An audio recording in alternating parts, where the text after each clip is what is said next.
Muito boa tarde, sejam muito bem-vindos à sessão New Customer Trends and Innovation in Banking.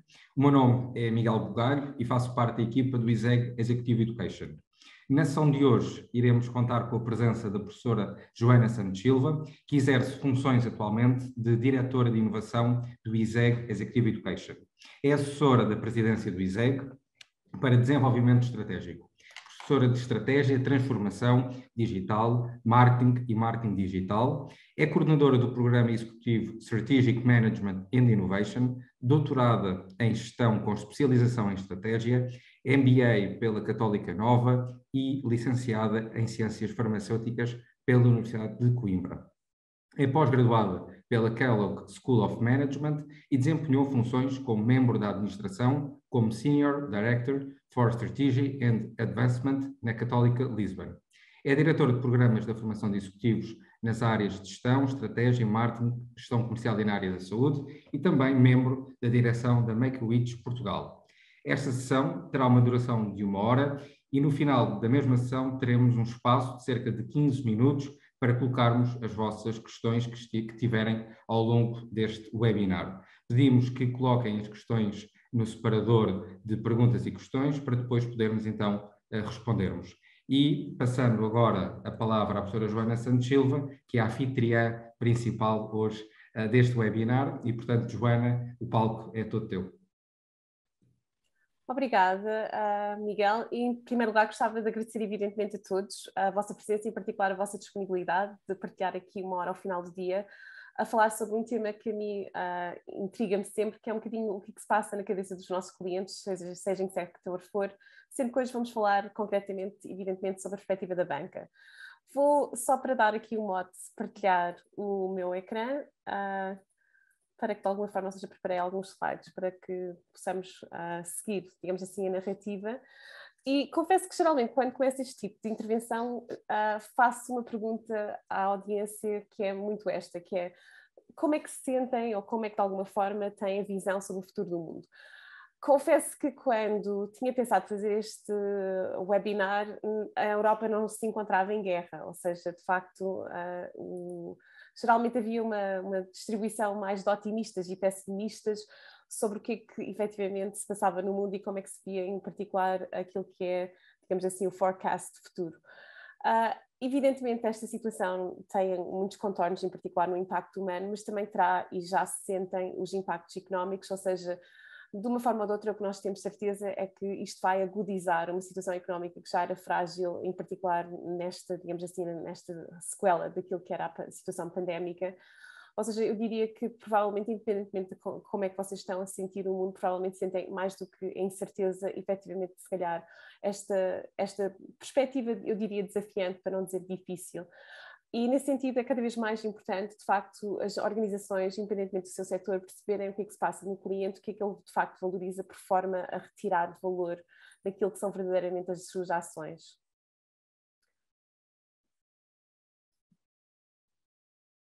Julgo que há um problema com a partilha do ecrã.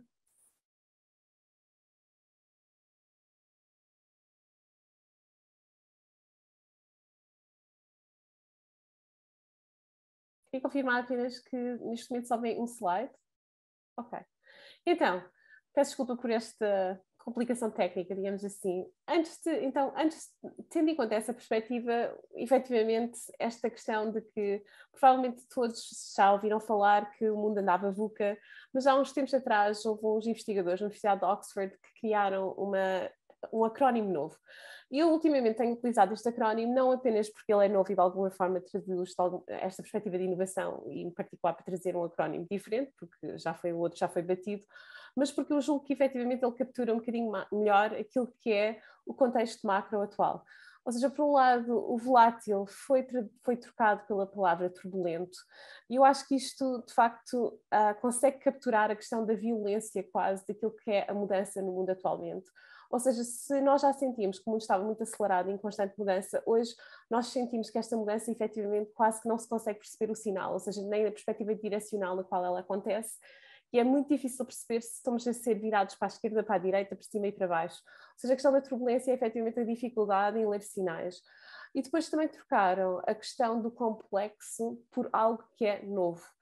E o que é facto é que, infelizmente, nos últimos 2 ou 3 anos, o que nós temos sentido e temos vindo a experienciar, tanto a nível pessoal como a nível empresarial, esta questão da novidade, ou seja, os acontecimentos que acontecem ultimamente são acontecimentos de alguma forma nunca antes vistos, no sentido, no nosso tempo de vida e no nosso tempo em particular, enquanto gestores, certamente não tivemos que enfrentar em mais numa circunstância, uma situação pandémica, em particular com o impacto que teve o Covid-19 e que ainda tem, e por outro lado esta questão agora novamente desta situação de crise e mais concretamente guerra na Europa, que trará novamente novos desafios que são certamente completamente novos e nesta perspectiva de nós não sabemos verdadeiramente como enfrentar os mesmos. Dito isto, ou seja, há 2 tipos de acontecimentos quando nós falamos em particular nesta perspectiva de estratégia, que é, por um lado, são os elefantes na sala e eles ficaram designados Black Elephants, ou seja, o elefante negro. Na realidade, estes acontecimentos não são acontecimentos que nós não conseguimos prever, pelo contrário, são coisas que nós sabemos que vão ter impacto e que vão ter um impacto significativo. Em particular, por exemplo, em Portugal, é completamente incontornável a situação de demografia, ou seja, nós temos um país extraordinariamente envelhecido, atualmente está entre o 2º e 3º lugar a nível dos países mais envelhecidos do mundo, sendo que o Japão é o 1º lugar e nós estamos ali semi-empatados quase com a Itália.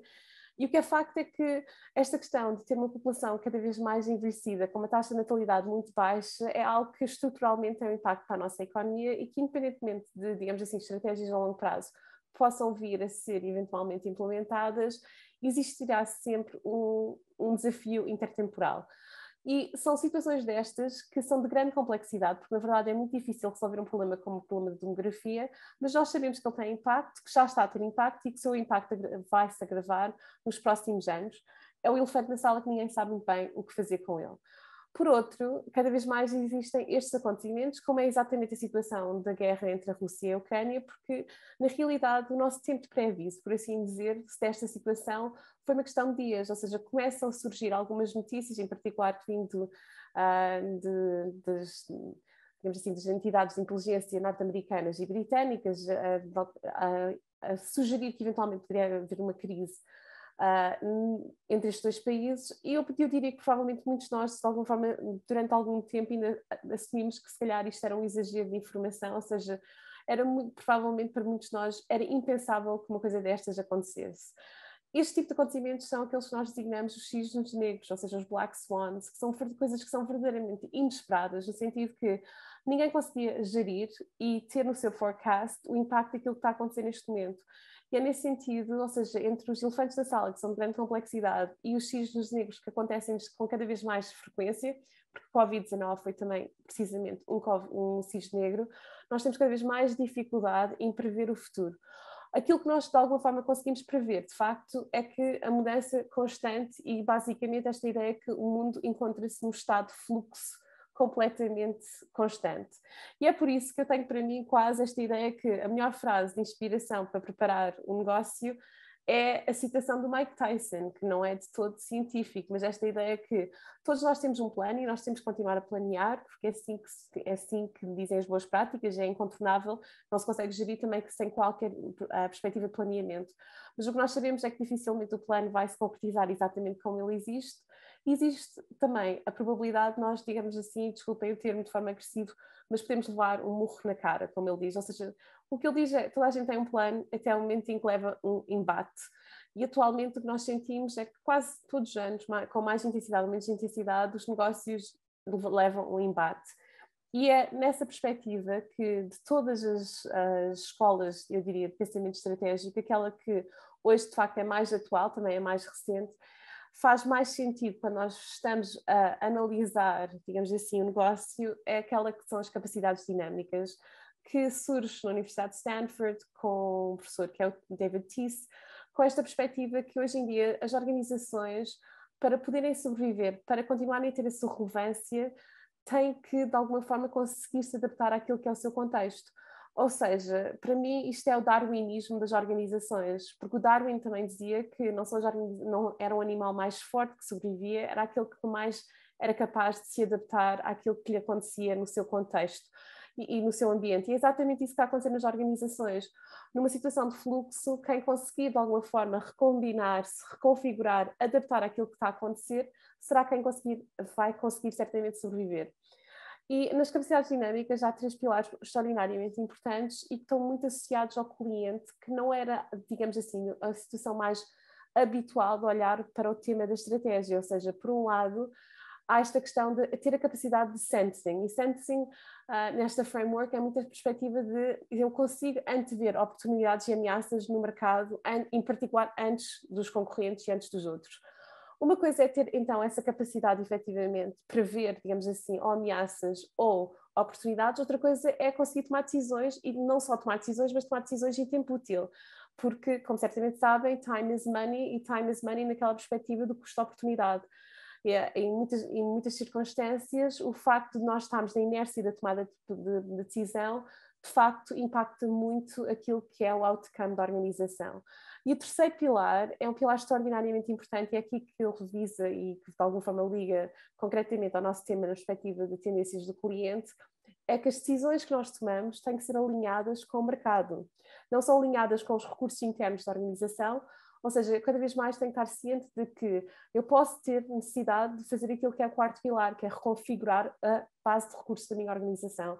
Ou seja, eu posso fazer algo extraordinariamente bem, mas a determinado momento aquilo que eu faço extraordinariamente bem torna-se irrelevante, porque o mercado assim exige. E nessa perspectiva, e sendo que, de facto, infelizmente, nós estamos no contexto em que estamos, também trouxe inspiração da Marie Curie, que dizia uma coisa bastante, eu diria, forte, que era, em situações destas, nós não podemos ter medo, nós temos que procurar a compreensão.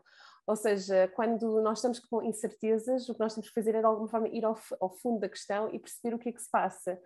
E hoje nós sabemos, por um lado, nós estamos na quarta era industrial, foi em 2016 que o World Economic Forum assim o disse, que inclusivamente fica aqui a partilha, deu-lhe, batizou e deu-lhe esta designação extraordinariamente criativa, que diz que a quarta era industrial, a indústria 4.0, se designa de alguma forma cyber, muito baseada, inspirada na perspectiva da robotização das máquinas, a questão do bio, ou seja, esta ideia de que a digitalização também pode permear modelos biológicos, inclusivamente o próprio ser humano, e depois, por último, a questão do mundo físico, ou seja, hoje em dia é muito fácil nós, de alguma forma, imaginar que qualquer coisa no nosso espaço, as coisas podem estar interligadas e comunicarem entre si ou comunicarem connosco, não é? Ou seja, eu, por exemplo, podia estar aqui no webinar e ligar o meu forno para fazer o jantar daqui a pouco.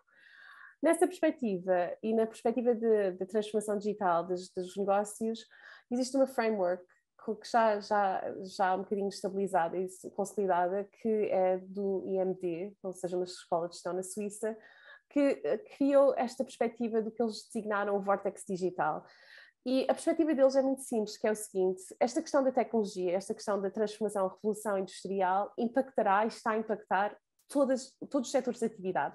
Não há uma única empresa, não haverá certamente nenhum setor que ficará, digamos assim, completamente isolado dos seus efeitos. Contudo, a velocidade em que esse impacto acontecerá também depende da própria natureza do negócio e, de alguma forma, também do contexto do setor e, por outro lado, evidentemente, do cliente. E assim, eles criaram e mapearam esta ideia do Vortex. E é super simples ler o Vortex, porque o que ele quer dizer é o seguinte: a tecnologia cria um Vortex, ou seja, quase que vai buscar aquela ideia do turbulento do tuna, ou seja, estamos aqui numa situação quase de tempestade, e vai começar a embater em setores, ou seja, o time to market, ou o choque no qual leva o embate, acontece eventualmente numa timeline diferenciada. Se a tecnologia é a primeira a criar este vortex, por outro lado também são as empresas tecnológicas que são as primeiras a serem batidas com isto. Quer dizer que uma empresa tecnológica que não investe em inovação, que não se adapta ao seu contexto, rapidamente se tornará completamente irrelevante, ou seja, fica fora de jogo. Depois temos, em segundo lugar, ou seja, isto é a opinião destes autores, temos as empresas de mídia, e como vocês certamente já sabem, e já claramente até como consumidores já assim refletem esse comportamento, as organizações de mídia, aquelas que de facto não se reorganizaram, que não criaram novas formas de entregar conteúdo, entretenimento, etc., de facto tornaram-se irrelevantes, e muitas delas, infelizmente, foram vítimas, digamos assim, desta perspectiva do impacto tecnológico, ou seja, já tiveram que completamente se reajustarem, repensarem, redesenharem. Eles põem em terceiro lugar um retalho que, a meu ver, em Portugal não representa totalmente a nossa verdade, em particular quando olhássemos para isto em contexto pré-pandémico, mas em quarto lugar, eles de facto colocam aqui a questão dos serviços financeiros. E o que é facto é que os serviços financeiros não estão à espera do embate de tecnologia, já sentem o embate de tecnologia, ou seja, não há dúvida absolutamente nenhuma que as novas tecnologias de alguma forma vieram e já obrigaram a reconfiguração, a repensar aquilo que é o negócio da banca e outros serviços financeiros. Se por um lado a tecnologia permite, e é por isso que gostava de partilhar convosco esta framework, uma framework que eu tenho alguma, digamos assim, simpatia por ela, porque na verdade ela, e é muito importante, eu diria, passar-vos esta mensagem, que é esta framework da Gartner, que é uma consultora nesta área tecnológica, não nos diz concretamente quais são as tecnologias com mais potencial. O que eles nos dizem, de alguma forma, é quais são as expectativas, em particular do lado do negócio, que as determinadas tecnologias podem ter ou não podem vir a ter junto das empresas. Tanto mais que eu acho que eles têm aqui algum sentido de humor semi-irónico, e confesso que aprecio, porque se vocês olharem para aquilo que está no pico e a designação que eles dão a essa fase, eles chamam-lhe o pico das expectativas inflacionadas, ou seja, de alguma forma é quando a coisa é no hype, ou seja, o buzzword, completamente aquilo que toda a gente fala e que de alguma forma permeia todas as empresas. A tecnologia existe de facto e ajuda-nos a criar soluções, em particular produtos e serviços, e até a perspectiva de forma de estar junto do cliente diferenciada. Mas há muita, e é por isso que eu partilho o hype cycle, há muita preocupação, e eu diria, tem que se ter imenso cuidado, que nós não mudamos negócio porque a tecnologia assim permite. Aliás, quando nós, de alguma forma, simplesmente usamos tecnologia porque ela, entre aspas, é cool, ou seja, está no hype cycle, geralmente corremos o risco de destruir valor em vez de estar a criar valor. Ou seja, quando é que nós criamos valor? É quando nós vamos atrás do cliente, ou seja, quem exige e quem tem que criar a agenda da transformação de qualquer organização é o cliente. E é isso aqui o foco, digamos assim, da nossa conversa. E nesse sentido, o cliente digital, por assim dizer, ou seja, o novo cliente, tem essencialmente 3 pilares da sua própria transformação. E os 3 pilares, quase na perspectiva até quase cronológica, também foram assim: social, mobile, real-time. Social, em particular, o que aconteceu foi o empoderamento do cliente. O cliente hoje em dia tem mais poder do que alguma vez teve no passado. E isto é verdade na banca, é verdade em qualquer outra área. Ou seja, durante muitos anos, de alguma forma, as organizações tinham muito mais controle sobre a relação que eles tinham com o cliente e, mais concretamente, sobre aquilo que o cliente podia eventualmente expor para fora daquilo que era a sua natureza da relação com a marca, com a empresa. E há esta estatística que, em 1970, um cliente insatisfeito conseguia exprimir a sua insatisfação, ou seja, conseguia de alguma forma impactar, se preferirem essa forma de pensar, 10 pessoas. E essas 10 pessoas são geralmente pessoas que eles conheciam bastante bem, ou seja, família, amigos, pessoas muito próximas. Hoje em dia, nós nem sequer conseguimos verdadeiramente quantificar o real impacto do cliente insatisfeito. E isto é a questão do que nós chamamos de power of one, ou seja, um indivíduo insatisfeito e que, mais concretamente, para além de insatisfeito, que esteja, digamos assim, entusiasmado ou motivado para partilhar a sua experiência negativa, consegue ter um alcance bastante grande. Em 2011 houve um estudo que conseguiu chegar a um número aproximado, que era essencialmente, e eu estou a falar de um cliente perfeitamente vulgar, normal, não estamos a falar de influenciador nem de celebridades, ele conseguia impactar em média 280 pessoas, quando se referia a uma experiência menos positiva com uma determinada empresa. Eu diria que em 2022, eu não tenho certeza certamente do número, mas tenho a certeza que, contudo, este número será superior a 280, ou seja, ao número de 2011, porque certamente há mais, por um lado, há mais utilização das redes sociais, há mais utilizadores, há mais alcance, ou seja, no limite, esta ideia do empoderamento e o poder do cliente e o poder da conversação C2C, ou seja, de cliente para cliente, aumentou e bastante. Por outro lado, as plataformas digitais criam outra questão que é bastante difícil de gerir, que é um cliente insatisfeito hoje em dia é muito mais agressivo do que era no passado, porque é muito mais fácil, de alguma forma, ser desagradável, se me permitem essa forma muito direta de dizer, através de um ecrã do que propriamente cara a cara. Ou seja, a questão hoje em dia é que quando nós temos um cliente insatisfeito, ele está mais insatisfeito do que estaria, digamos assim, noutro contexto, em particular, se fosse pessoa para pessoa. Depois, a questão do mobile.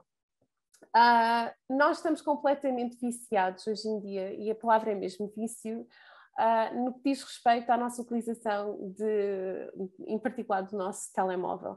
E hoje em dia, quando falamos de um cliente digitalizado, nós estamos a falar de um cliente que, essencialmente, a sua, digamos assim, a plataforma de eleição, a plataforma que nós passamos geralmente mais tempo, em particular tempo, digamos assim, pessoal e social, é, de longe, o nosso telefone.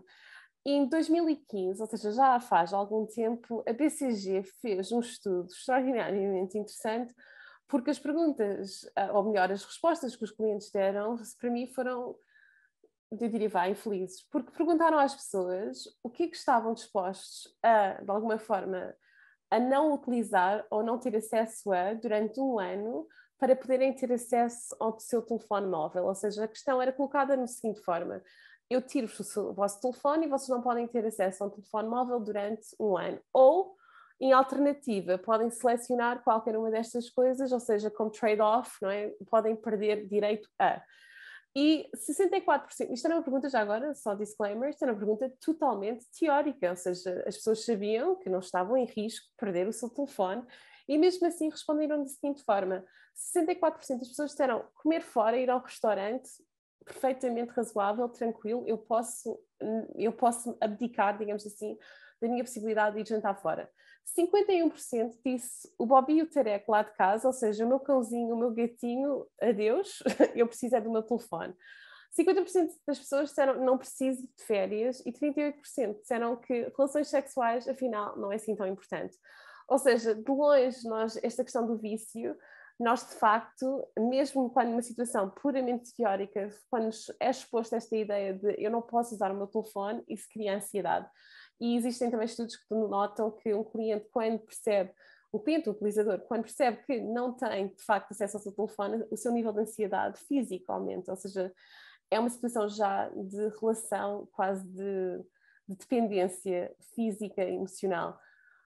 Por outro lado, a questão de real time, ou seja, hoje em dia também o cliente tem uma expectativa e é extraordinariamente difícil para qualquer negócio resolver este pedido, esta exigência, que é o cliente tem uma necessidade e tem uma expectativa que vai ser resolvida em tempo real, e tempo real quer dizer que é agora, ou seja, a perspectiva do imediatismo, ou seja, qualquer questão que eu tenha, eu preciso de uma solução, preciso de uma resposta já. Para além de uma resposta já, eu tenho a expectativa que a empresa do outro lado também me conhece e, como tal, a resposta vai ser individualizada, personalizada, tendo em conta as minhas necessidades específicas e as minhas preferências e o meu consumo. Ou seja, não serve apenas responder, temos que responder e temos de alguma forma estar na cabeça do cliente, por assim dizer, para saber qual é a expectativa e responder de acordo com aquilo que ele assim prefere. Eu tenho aqui este exemplo, que foi uma interação entre o Spotify e um determinado cliente. E é uma situação completamente insólita, ou seja, este utilizador estava à procura de uma música, ou seja, não é? O Spotify tem uma biblioteca muito ampla, mas não tem tudo. E aparentemente havia esta canção que não se encontrava. E este utilizador escreve um comentário a dizer esta canção não está disponível, e depois põe um conjunto de pontos de interrogação e pontos de exclamação, etc. Ou seja, não é? Meu Deus, o que é que está a passar? O Spotify responde-lhe de imediato, quase, e diz-lhe o seguinte: olá, vamos não é, fazer figas que nós teremos esta música muito em breve. Ao qual ele responde: muito obrigada, basicamente. Ele diz assim: só vocês é que se preocupam comigo. O resto do mundo esqueceu-se que eu existo. Ou seja, esta pessoa estava claramente muito preocupada com este assunto. E o Spotify responde: nós estaremos sempre aqui para ti. Ou seja, eu costumo brincar que este utilizador provavelmente precisa de apoio psicológico, mas independentemente disso, ou seja, esta é uma resposta de tempo real, de customização, personalização, ou seja, a marca vai ao encontro daquilo que o cliente quer no momento e tem uma interação quase íntima com o cliente, e hoje essa é a expectativa deles. Por outro lado, e acho que é também muito importante, nós temos cada vez mais consciência, durante algum tempo havia muito essa perspectiva de fazer segmentação baseada quase em exclusivo na perspectiva demográfica dos clientes, ou seja, a expectativa que quem utilizava essencialmente tecnologia eram os mais jovens. E o que é facto é que isso fica muito aquém daquilo que é a realidade. Hoje acho que é um erro muito crasso quando se faz segmentação baseada apenas na perspectiva demográfica e apenas em faixas etárias, porque se está a assumir, por um lado, que todas as pessoas de uma determinada faixa etária têm comportamentos iguais, e por outro lado temos tipicamente este viés de assumir que pessoas a partir de uma determinada idade não utilizarão tecnologia e que não serão, digamos assim, clientes digitais ou que nós chamamos conectados. E partilhava convosco aqui este conceito que foi desenvolvido pela Harvard Business School, e eles fizeram uma visão um bocadinho diferente, e é por isso que eu gosto dela, porque de facto denota esta questão que um consumidor digital não é apenas um consumidor millennial ou geração Z. Ou seja, por um lado, como é que eles olham para estes connected spenders e quem são estas pessoas? Por um lado, hoje representam qualquer coisa como 19% da população global, mas com uma tendência de crescimento bastante acentuada, ou seja, até 2025, eles têm uma expectativa que este segmento cresça até 37%. Por outro lado, como vocês veem, são pessoas que se encontram a trabalhar porque são spenders, ou seja, a questão que são pessoas que efetivamente têm capacidade de dispêndio, e é por isso que são tipicamente interessantes na perspectiva da maioria das organizações, porque são aqueles que são potenciais clientes. E como tal, eles já se encontram a trabalhar, e apenas 30% estão na faixa etária, efetivamente aquilo que nós designaríamos tradicionalmente um millennial ou mesmo uma geração Z. O que quer dizer que os restantes connected spenders são pessoas de outras faixas etárias e que não são forçosamente apenas jovens. Todos os connected spenders têm uma coisa em comum: eles são os primeiros a adotarem tecnologia, ou seja, são pessoas que utilizam tecnologia de uma forma ávida, e a tecnologia permeia e está presente no dia-a-dia destas pessoas e faz parte claramente da forma como eles interagem, não só a nível profissional, mas como evidentemente a nível pessoal, em particular no que diz respeito a consumo. Por outro lado, este tipo de cliente é extraordinariamente interessante porque também são aqueles que têm, em média, mais capacidade de compra, ou seja, não é um cliente de luxo, mas são os clientes que efetivamente que são geralmente aqueles que têm um Customer Lifetime Value, ou seja, têm um valor de tempo de vida interessante para a maioria das organizações. Há também um viés, e de alguma forma isto é representativo para a maioria dos países, que é a grande maioria destes clientes digitalizados, muito consumidores de hábitos de tecnologia, são clientes urbanos. Ou seja, há uma diferença notória entre a utilização de tecnologia para quem está nas grandes cidades e quem está eventualmente nos meios rurais. Trazendo aqui também só aqui um highlight de como é que Portugal está e em que medida é que Portugal está digitalizado ou não, e quem são os nossos utilizadores.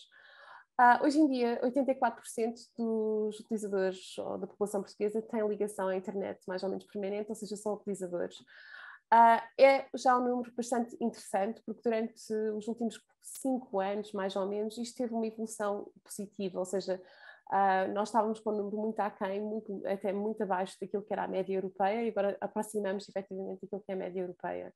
Somos claramente utilizadores também de redes sociais já bastante intenso. Um português em média tem 1,5 telefones, ou seja, gostamos muito de telefones. Nós somos, acho que, superados pelos italianos, mas é algo que nos é também muito, muito presente. Em média, um português passa 7 horas e 20 minutos por dia ligado à internet, ou seja, é um dia inteiro, na verdade, na perspectiva de tempo útil. Na perspectiva de pagamentos e na perspectiva, pegando aqui no highlight da banca, que denota de alguma forma alguma literacia, não só é digital / financeira, 24% dos portugueses são utilizadores de pagamentos mobile, ou seja, ainda há muito caminho para fazer nesta área, quer dizer que ainda estamos muito aquém da maturidade deste mercado.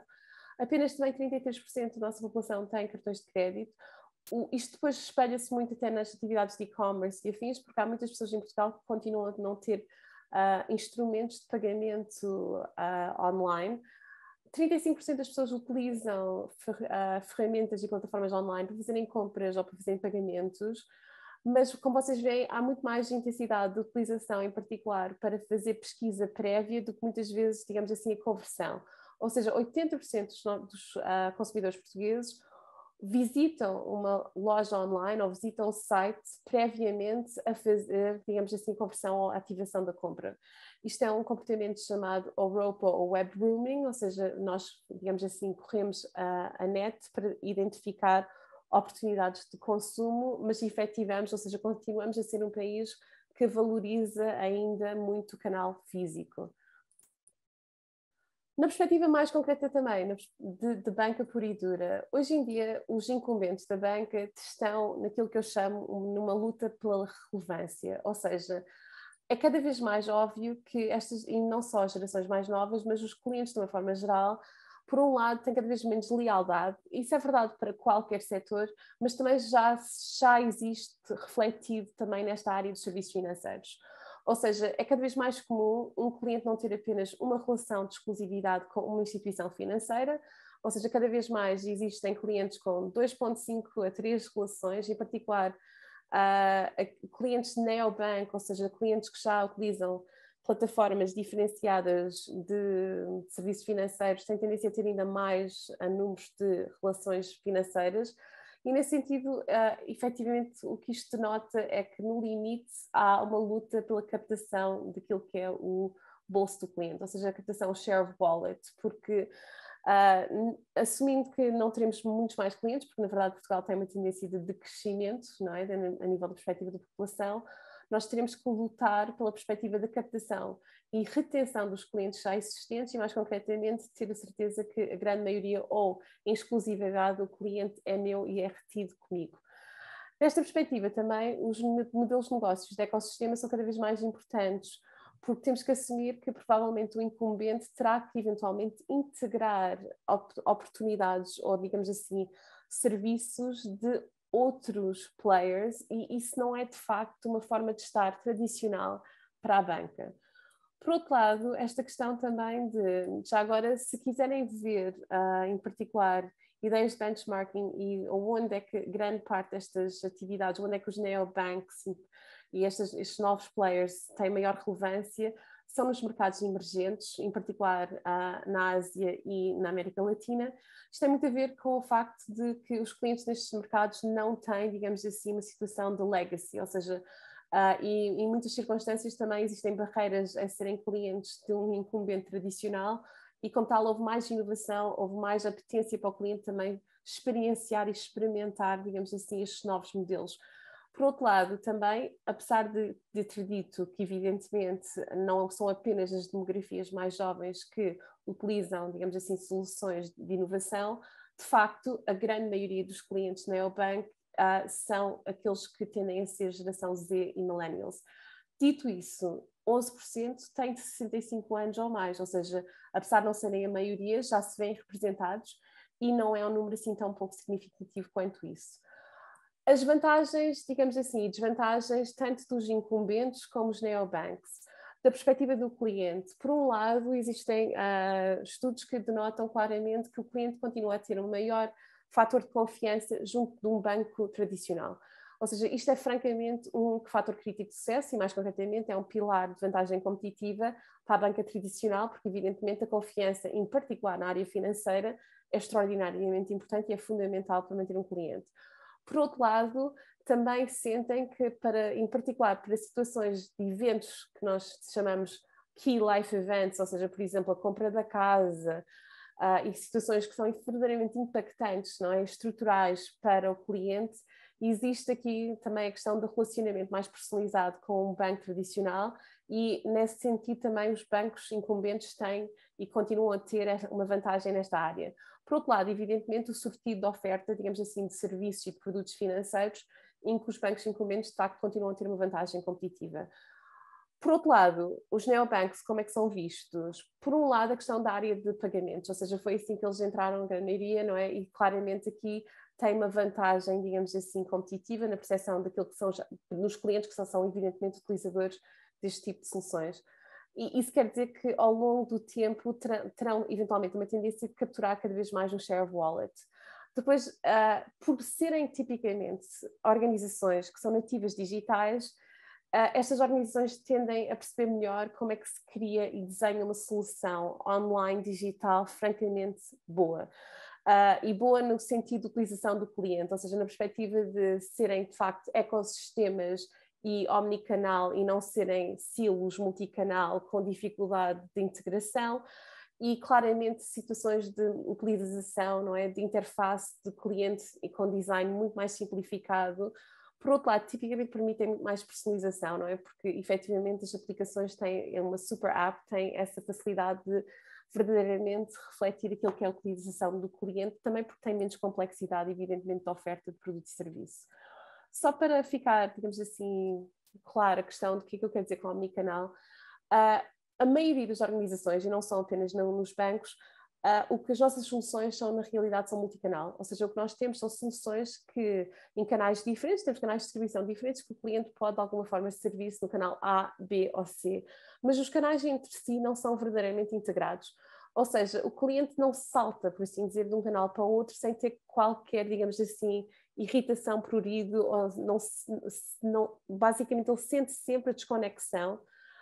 Enquanto que no omnicanal o que nós temos é que verdadeiramente uma integração completamente sem qualquer entropia de canal para canal, ou seja, uma comunicação completamente unificada, o cliente pode servir em qualquer canal sem ter qualquer disrupção, sem ter nenhum momento de entropia, digamos assim, na circulação.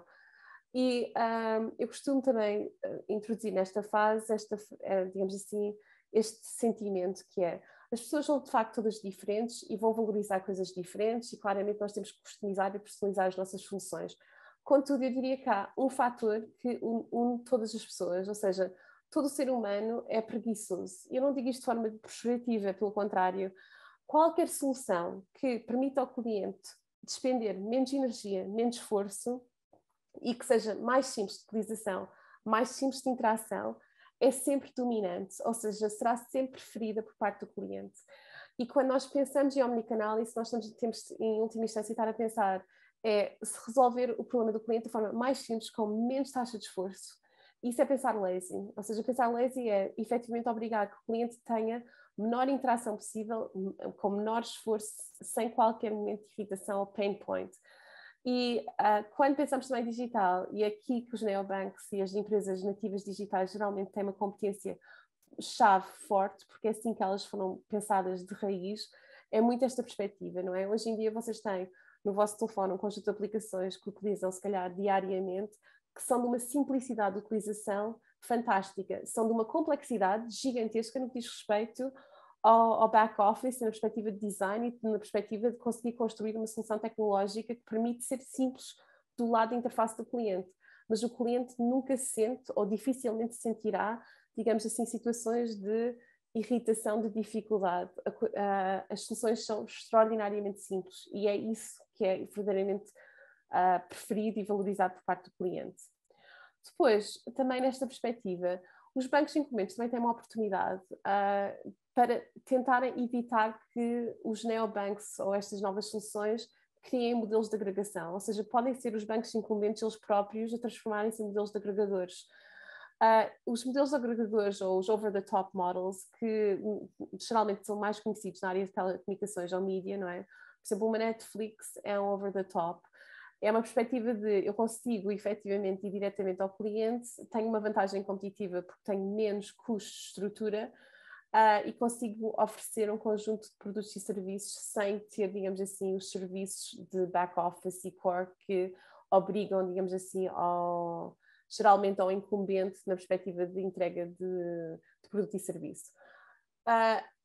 Se os bancos tradicionais de alguma forma entrarem nesta área, há dois benefícios diretos. Por um lado, evidentemente, têm maior controle sobre os seus próprios produtos e serviços que oferecem no modelo de agregação. Mas mais do que isso, eu até diria que mais estrategicamente mais importante é que terão todos os dados transacionais, ou seja, terão os dados diretos do cliente, não só, evidentemente, nos seus produtos, mas também na perspectiva de utilização daquilo que é a plataforma. E hoje em dia, como certamente sabem, os dados são de uma riqueza, são ativos extraordinariamente importantes, não só na perspectiva financeira, mas também na perspectiva estratégica, até na lógica de nos ajudar a desenvolver e criar e pensar novos produtos e serviços. Também quando perguntaram a clientes o que é que queriam eventualmente, e havia clientes que já falavam em coisas do estilo: eu gostava de ter um sistema operativo financeiro personalizado, ou seja, não é? Ou seja, isto já não estamos a falar de bancos, já estamos a falar de banking as a service. E nesse sentido também quais eram os, digamos assim, os benefícios ou quais eram as dimensões ou variáveis que eles mais valorizavam. Por um lado, logo desde o início, a questão da privacidade, ou seja, há claramente esta importância, esta preocupação com a privacidade e com a segurança dos seus dados. Por outro lado, a transparência daquilo que são verdadeiramente os custos associados, ou seja, se eu estou a pagar taxas, quero saber exatamente para que servem e qual é o valor das taxas ex ante. E, por último, a questão de benefícios associados a pagamentos, ou seja, ou descontos em marketplaces, ou pontos, ou cash, ou sistemas de cashback, eram de facto extraordinariamente importantes para o cliente e eram valorizados. Novamente, aqui a chave, o fator crítico de sucesso é a lógica da customização desses benefícios, ou seja, que os benefícios não sejam todos exatamente iguais, por forma que efetivamente reflitam preferências e aquilo que clientes diferentes de alguma forma assim preferem. 81%, e aqui é importante, a geração Z disse que a personalização, lá está, faria com que eles tivessem uma relação mais próxima com os serviços financeiros, ou seja, eles têm essa expectativa de customização e personalização. Nesse sentido, e para fechar, queria-vos deixar esta ideia de a complexidade dos clientes é de facto grande, ou seja, nós temos hoje uma situação de que vai desde clientes totalmente analógicos até clientes que são muito digitais, ou até eu diria totalmente digitais, que representam não só gerações diferentes, mas formas de pensar diferentes e necessidades também completamente distintas. Então, como é que nós podemos eventualmente desenhar novos produtos e serviços? Como é que nós podemos inovar na banca para chegar efetivamente àquilo que o cliente quer? E há este instrumento, provavelmente já ouviram falar, que é a questão das personas, não é? E o que isto quer dizer? De alguma forma, um persona é um avatar ou é, na verdade, uma representação fictícia de um conjunto agregado de clientes. Não é um cliente em específico, mas efetivamente, digamos assim, um segmento deles. E o que nós queremos saber, em última instância, é um conjunto de coisas que nos vai ajudar e permitir, de alguma forma, fazer esta tal personalização. Porque a personalização, evidentemente, não pode ser one-to-one, tem que ser com base em clusters. Então, assim sendo, quando nós, de alguma forma, desenhamos uma persona, o que é que nós estamos a tentar resolver? Quais são as perguntas que estamos a tentar responder? Por um lado, como é que, ou porquê que o cliente tem uma iniciativa de alguma forma, ou seja, porquê que ele nos procura? Ou seja, aonde é que ele pesquisa? Porquê que ele pesquisa, não é? Isto, essencialmente, ajuda-nos a desenhar mensagens de targeting, ou seja, como é que eu consigo desde logo capturar o cliente numa primeira fase. Ele ainda não é cliente, pode ser essencialmente apenas uma lead, mas eu preciso saber efetivamente quais são as respostas, ou mais concretamente, perguntas é que ele está a fazer e que respostas é que eu lhe tenho que dar. Depois, esta questão dos fatores de sucesso, ou seja, em última instância, qual é a expectativa do cliente? A expectativa do cliente nas suas próprias palavras. Quando eu consigo perceber exatamente qual é a expectativa dele, eu consigo então saber quais são os benefícios, ou seja, quais são as variáveis do produto ou serviço que eu tenho que enfatizar ou, mais concretamente mesmo, integrar dentro daquilo que é a minha solução proposta. Depois, como é que ele percepciona esses mesmos benefícios, ou seja, como é que ele toma decisões, não é? Em particular, não só porque é que ele toma a decisão de ser meu cliente, mas eventualmente porque é que ele me rejeita. Porque quando um cliente nos rejeita, nós conseguimos identificar as barreiras à consideração e à compra. Isso é extraordinariamente importante também para perceber se existem coisas estruturalmente naquilo que é a minha proposta de valor que limita o meu crescimento ou limita, digamos assim, a minha captação de clientes. Depois, quais são os critérios de decisão? Ou seja, que capacidades, que atributos é que o cliente valorizou ou avaliou por forma a tomar a sua decisão final de conversão? E depois a sua jornada, ou seja, ao longo de toda a sua, digamos assim, a todos os seus touch points connosco, quando e como é que eu devo entregar mensagens, que mensagens são essas, como é que eu mantenho esta relação, não é? Porque não é só capturar, evidentemente, o cliente, é mantê-lo, evidentemente, retido e satisfeito. Só por graça, e para terminar, eu brinquei às personas para tornar isto menos teórico, ou seja, fui pensar assim, ok, vou criar 4 clientes, potencialmente clientes da banca em Portugal. E só para ver quão diversos, e isto foram apenas 4, e há muitos mais, e há certamente perfis muito diferenciados, mas só brincando com 4, quão diferentes é que efetivamente tem que ser a proposta de valor e a lógica do serviço, ou seja, para que efetivamente fique completamente claro que o one size fits all não funciona.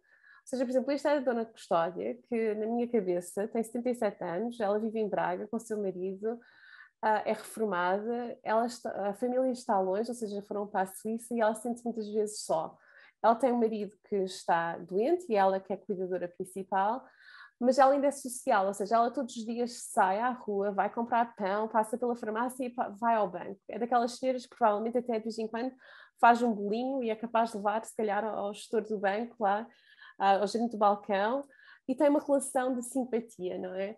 Esta senhora nós designamos-la de geração silenciosa. Provavelmente a dona Custódia não utiliza ferramentas digitais, não utiliza tecnologia, claramente não será um cliente neobanco. Ela, essencialmente, as suas necessidades é para fazer levantamentos e depósitos.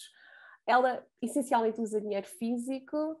Esta cliente já é muito conhecida por parte da nossa banca tradicional, não é? Ou seja, esta cliente não é um desafio. O desafio desta cliente é que, eventualmente, ela deixará de ser cliente, não é? Clientes diferentes. Vocês têm, por exemplo, aqui o António Teixeira, que tem 42 anos, que trabalha na área da IT para uma grande empresa multinacional, é de Lisboa e tem uma atividade profissional bastante intensa. E, como tal, não tem paciência para pedidos não é, de coisas burocráticas, administrativas, coisas chatas. Ele não é uma pessoa que goste de ir fisicamente e ter que se deslocar ao banco ou mesmo a outro tipo de estabelecimentos. Ele tem muito pouco tempo social, ou seja, o que ele quer é que qualquer serviço simplifique e torne a sua vida fácil. Ele, neste momento, por exemplo, poderia ser um cliente que está à procura de mudança de casa, ou seja, seria um cliente, por exemplo, de um crédito de habitação. Este é um cliente que nós designaríamos de migrante digital, ou seja, é um cliente da geração X, ele não nasce numa geração totalmente digitalizada como os millennials ou os Zs, mas ele está completamente imergido na tecnologia. Aliás, ele é da área de informática, ou seja, esta pessoa utiliza a tecnologia de uma forma completamente permanente e é aquilo que nós designaríamos um connected spender. Ele não tem que ser jovem, no sentido não tem que ter 20 anos, para assim considerar esta pessoa não quererá ter muitas deslocações de interações físicas com o seu banco e vai procurar e vai exigir uma solução que tenha a maior simplicidade e menor número de interações possíveis. Aqui vocês já entram em clientes mais jovens, ou seja, por exemplo, este rapaz, o David, vive na minha cabeça, vive no Porto, é jornalista e trabalha hoje em dia naquilo que nós chamamos de gig economy, ou seja, ele não tem um contrato de trabalho, trabalha a recibos verdes, é um freelancer, ou seja, trabalha, como eu disse aqui a brincar, é um solopreneur, trabalha pelo próprio, por assim dizer. Ele teve uma experiência de Erasmus na Alemanha, ou seja, e com isso até inclusivamente abriu uma conta Revolut, ou seja, já é um cliente, digamos assim, de soluções novas. Ele tem 4 relações pessoais diferentes com instituições financeiras, o que quer dizer que ele já diversificou, digamos assim, a sua utilização. Isto é um cliente que efetivamente poderia ser um desafio, não é? Ou seja, por um lado vocês têm aqui um nativo digital, porque é um cliente de millennial. Ele já é um cliente neobank e de um incumbente. Ele tem um valor de lifetime razoavelmente, ou pelo menos potencialmente alto, mas precisa de ser retido. Ou seja, aqui a questão, outra vez, aqui é a luta pelo share of wallet, porque é um cliente que nós temos, eventualmente em carteira, mas que pode ter tendência a começar a diversificar ou eventualmente mesmo sair, podemos não reter. Aqui é uma jovem que ainda é mais complexa, porque ela verdadeiramente ainda não é sequer cliente bancário, ou seja, ela, nesta narrativa, ela é de Coimbra, está na Faculdade de Medicina. Ela, por outro lado, e é muito recorrente neste tipo de geração, é alguém que se preocupa muito com fatores ambientais, fatores sociais, etc. Ou seja, é alguém que vai querer que a instituição com quem ela vai fazer negócio reflita os seus valores. Ela, de facto, tem agora uma conta bancária, porque quando se inscreveu na faculdade abriram-lhe uma, por assim dizer, mas ela não tem uma verdadeira relação com o banco. Ela, na verdade, acha que os bancos tradicionais são, de alguma forma, old-fashioned, e ela, essencialmente, os pais é que lhe mandam dinheiro e mandam-lhe através da MBWay e outras aplicações, e ela, na verdade, assume que pode, eventualmente, nem sequer ser necessário ter uma relação com o banco. Quando vocês usam personas, ou seja, isto foi só para inspirar, eventualmente, quem queira fazer uma experiência destas, o que vocês estão a fazer é segmentação baseada nas necessidades. Ou seja, não é demográfica, nem é psicográfica, é questão de necessidade específica. E nesse sentido ajuda-nos a fazer a personalização. Ajuda-nos a fazer a personalização através, evidentemente, daquilo que o cliente valoriza, mas mais do que isso, quais são os canais, quais são os produtos, quais são as linhas de negócio e que formas de comunicação, que tipo de programas de fidelização, que benefícios funcionais é que eu posso propor a este cliente que de facto sejam verdadeiramente valorizados por eles. Quando nós começamos a fazer isto, temos que assumir que estamos a mudar o nosso mindset e forma de trabalhar, ou seja, hoje o modelo passa a ser um modelo centrado no cliente, quer dizer que a forma como desenvolvemos soluções tem que mudar e a forma como fazemos e traduzimos inovação para dentro do negócio também. E é nesse sentido também a perspectiva da inovação há de ser sempre um loop contínuo, porque os clientes vão continuar a mudar, as expectativas deles e a exigência deles só poderá vir a aumentar e como tal nós vamos ser obrigados a estar continuadamente a fazer inovação por forma a manter a nossa relevância junto deles. Por fim, esta ideia lá está, na dúvida se isto é importante ou não, se verdadeiramente o mundo está a mudar. Vocês têm aqui uns insights de clientes millennials e destacaria apenas aqui um número, que é 30% deles sensivelmente dizem que provavelmente nem sequer vão precisar num banco no futuro. Ou seja, esta luta pela relevância é real e no limite o que eles querem dizer é não precisam de um banco à semelhança do que era um banco incumbente se calhar há uns anos atrás, ou seja, é aqui que nós temos que efetivamente introduzir inovação. Por outro lado, são clientes que têm uma apetência e uma preponderância muito forte para usarem empresas, digamos assim, tecnológicas, ou seja, a luta com estas empresas e organizações nativas digitais é real, até porque estas marcas, estas empresas, estas organizações têm uma maior relevância na cabeça do cliente no seu dia-a-dia, ou seja, eles pensam mais vezes no Google, certamente, do que muitas vezes no seu banco. Por outro lado, e fica outra vez esta sugestão, muitas das soluções muito interessantes para fazer benchmark, para poderem inspirar-se, são exemplos que vêm outra vez dos mercados emergentes. Mercados asiáticos, mercados africanos, mercados da América do Sul, estão muito à frente da Europa nesta perspectiva de, digamos assim, inovação e repensar. Por fim, fechava com esta frase, e agradecendo-vos também a vossa atenção, do Albert Einstein: se o mundo está em mudança, não é? Ou seja, a única forma de mudar é nós próprios mudarmos a nossa forma de pensar. Ou seja, para acompanhar aquilo que são os grandes desafios, e os desafios são muitos e variados, e que a certa altura evidentemente impactam os clientes e como tal vão exigir de nós coisas diferentes, nós temos que efetivamente pensar e estruturar os problemas de outra forma e isso obriga claramente a uma reflexão de inovação e pensamento estratégico que tem que ser diferenciado para continuarmos a ser relevantes e para garantir a sustentabilidade do negócio. E com isto termino a minha intervenção. Obrigada. Obrigado, Joana, antes de mais aqui pela apresentação sobre este tema. Feita, portanto, a apresentação, nós, entretanto, estivemos aqui a recepcionar algumas questões dos nossos participantes e ia, portanto, aqui lançar duas questões. Uma, e portanto, lanço a primeira e depois lançarei a segunda. O quão é importante e fundamental, e o que é fundamental neste momento na área da banca, e a segunda questão é se os modelos tradicionais estão a perder relevância. O que é fundamental mudar na banca? Para mim, há, digamos assim, três pilares daquilo que é a transformação, em particular daquilo que são, se calhar, os grandes desafios estratégicos para a banca. Por um lado é, francamente, esta questão da incorporação de tecnologia, ou seja, e isso acho que é um grande desafio para a maioria das organizações, porque há claramente aqui o processo de transformação digital e não é uma buzzword, é real, e obriga a um conjunto de desenvolvimento de competências, muitas vezes, não digo totalmente novas, mas se calhar mais robustas face àquilo que era o modelo tradicional. Ou seja, o pilar da tecnologia.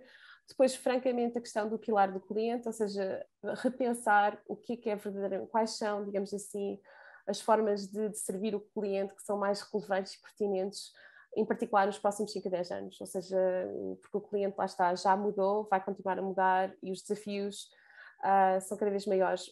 E dito isso, é cada vez mais importante ter, de facto, soluções diversificadas, o que acresce uma complexidade de gestão grande, ou seja, Aqui o que nós temos que fazer é, para servir clientes diferentes, lá está, desde a dona custódia até aquela jovem de Faculdade de Medicina, não estamos a servir a mesma pessoa de todo, ou seja, não vamos ter que ter a complexidade de servir desde o analógico total, digital total e tudo o que existe pelo meio, com ainda por cima dificuldades de gerir ciclo de vida e que tipo de produtos e serviços. Então, isso para mim seria o terceiro pilar.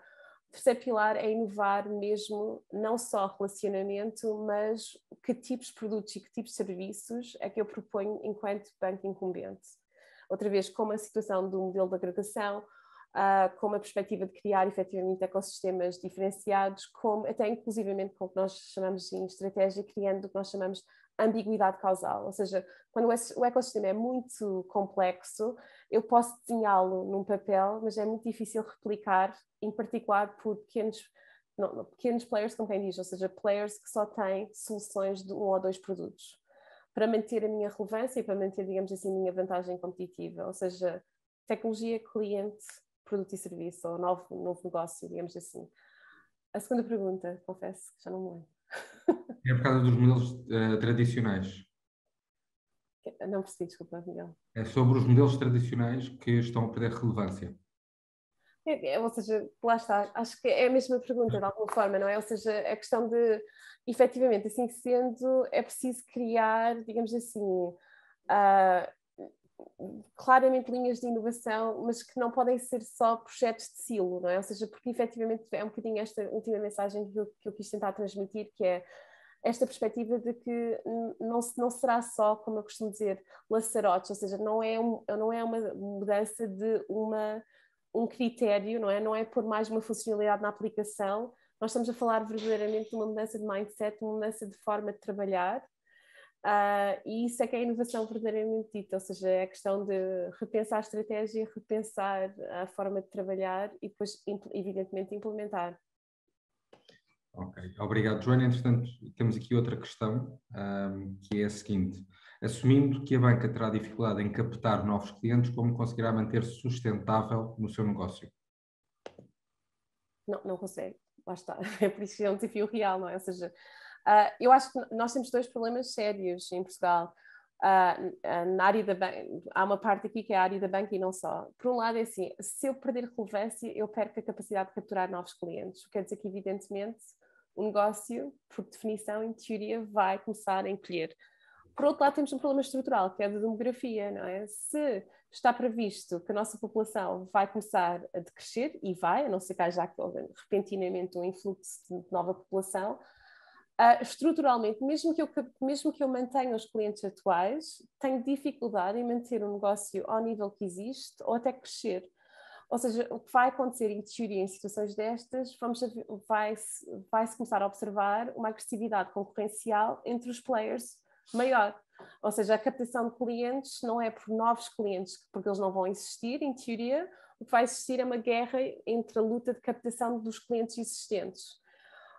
Por outro lado, no limite poderia haver aqui um aumento da economia propriamente dita, ou seja, de repente os portugueses ganhavam o dobro, não é? O que era extraordinário para todos nós, mas, como sabem, na perspectiva da probabilidade, nos próximos 5 a 10 anos, aquilo que é o forecast económico dificilmente se vai traduzir num grande crescimento económico. Espero estar errada, mas acho que não há indicadores estruturais que nos levam a crer o contrário. Ou seja, a tendência de facto é encurtar, e é por isso que é extraordinariamente relevante esta questão da diferenciação, não é? Ou seja, a diferenciação pela questão da sobrevivência. Muito bem. E depois temos aqui mais uma questão que, entretanto, também nos surgiu, que é: qual a importância da rede de parcerias neste paradigma? Então, quando eu estava a falar de ambiguidade causal, se calhar foi demasiado académica, fui de certeza. É exatamente isso, ou seja, a ambiguidade causal é tipicamente uma situação em que as empresas conseguem perceber o que é que o concorrente fez, mas têm muita dificuldade em imitar. Ou seja, funciona como um mecanismo de isolamento à concorrência por dificuldade de imitação. Os ecossistemas e as redes dos parceiros são coisas muito difíceis de criar, não é? Porque é negociação um por um, em que eu tenho que ter propostas de valor também tipicamente diferenciadas para cada um destes parceiros, e são coisas que geralmente obrigam a investimentos a prazo, ou seja, não se cria uma rede de parcerias, geralmente assim, em 6 meses ou um ano.